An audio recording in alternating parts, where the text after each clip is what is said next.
Hi good evening friends.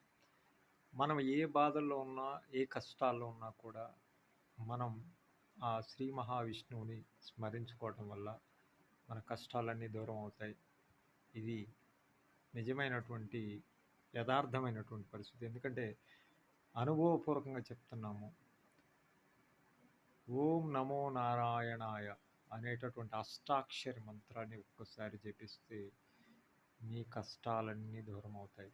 ఇందులో ఎటువంటి సందేహం లేదు. అయితే ఆ మంత్రాన్ని చాలా నిష్టగా, శ్రద్ధగా ఆ శ్రీ మహావిష్ణువు మీద మనం ఒక ధ్యానాన్ని నిలిపి ఆ మంత్రాన్ని జపించడం వలన మాత్రమే ప్రయోజనం కలుగుతుంది. మనం ఏదో మంత్రం చెప్పామని చెప్పి ఆ మంత్రాన్ని యథాలాపనగా పఠిస్తే మాత్రం దానివల్ల పెద్ద ప్రయోజనం ఉండదు. కాబట్టి ఎట్టి పరిస్థితుల్లోనూ ఒక్కటి మాత్రం గుర్తుపెట్టుకోండి, శ్రద్ధతో అంతఃకరణ శుద్ధితో ఈ మంత్రాన్ని ఉచ్చరించండి. మీకు సకల సౌభాగ్యాలు, సకల ఆరోగ్యాలు, ఐశ్వర్యాలు ప్రాప్తిస్తాయి. ఇందులో ఎటువంటి సందేహం లేదు.